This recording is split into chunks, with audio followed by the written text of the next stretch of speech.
Hello friends, मैं हूं आपका डॉक्टर चतुर चेतन। मैं आज फिर से एक नए वीडियो के साथ मैं आपके सामने हाजिर हूं। आज हम डिस्कस करेंगे डायनामाइजेशन ऑफ नेल्स। डायनामाइजेशन आप सबको पता है कि डायनामाइजेशन क्या करते हैं, तो let's go through the concept और इसकी थोड़ी सी जानकारी लेते हैं। चलिए।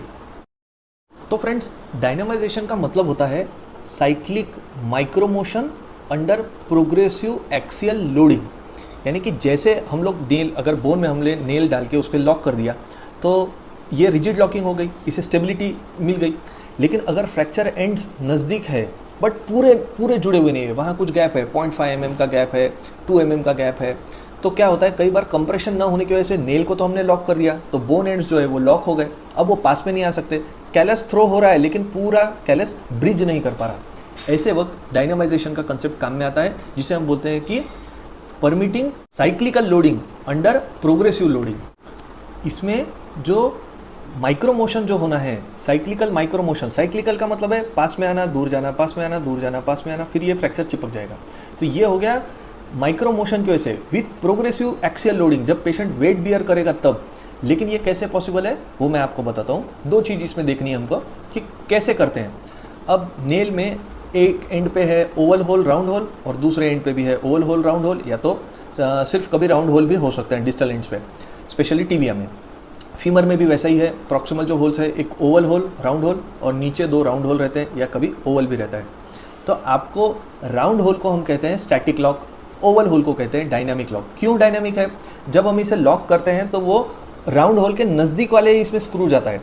लेकिन अगर हम लोग डायनामाइजेशन कर रहे हैं तो हम लोग राउंड होल वाला जो स्क्रू है उसे हम निकाल दें और फिर पेशेंट वेट बियर करे, तो क्या होगा कि जो ओवल होल है उसमें नेल नीचे की तरफ है, जैसे इस पे वजन देगा तो क्या होगा, स्क्रू धीरे धीरे धीरे धीरे ऊपर सरक सकता है। बेसिकली बोन नीचे नीचे नीचे कंप्रेस होगा, स्क्रू ने नेल को फ्री रखा है, नेल धीरे धीरे धीरे धीरे नीचे ग्लाइड हो सकता।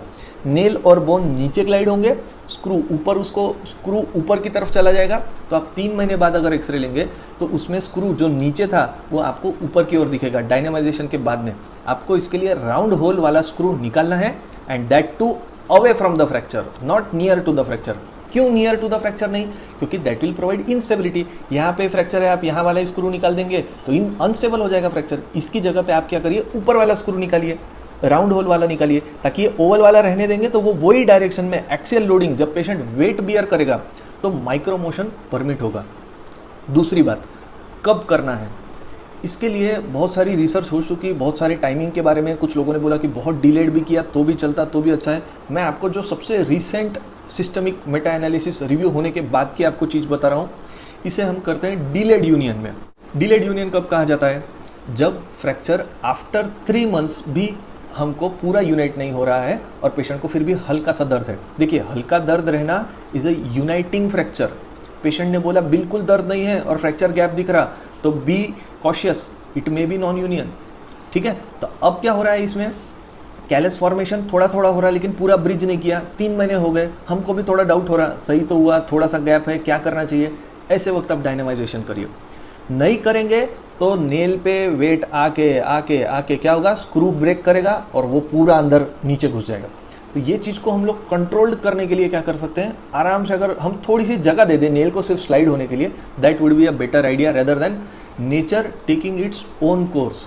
अगर हम कुदरत के ऊपर छोड़ देंगे तो क्या होगा, वो नेल को दबा दबा के लॉक के ऊपर डायनेमिक साइक्लिक लोडिंग बार बार, और एक टाइम तो ऐसा आएगा जब वो लॉक टूट जाएगा और हो सकता है तो फ्रैक्चर जुड़े या ना भी जुड़े, even the nail can also break.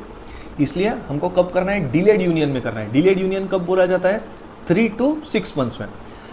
दूसरा एक एनालिसिस का ये है, सिस्टमिक मेटा एनालिसिस ये बोलता है कि नॉन यूनियन की केसेस, जहाँ पे आप फ्रैंकली आप समझ में आ रहा है कि यहाँ पे बिल्कुल नॉन यूनियन है, फ्रैक्चर कैलस बिल्कुल प्रोग्रेस नहीं हो रहा है, अट्रोफिक है, बिल्कुल फ्रैक्चर एंड्स में से कैलस आया ही नहीं है, वैसे वक्त exchange nailing is a better option rather than dynamisation.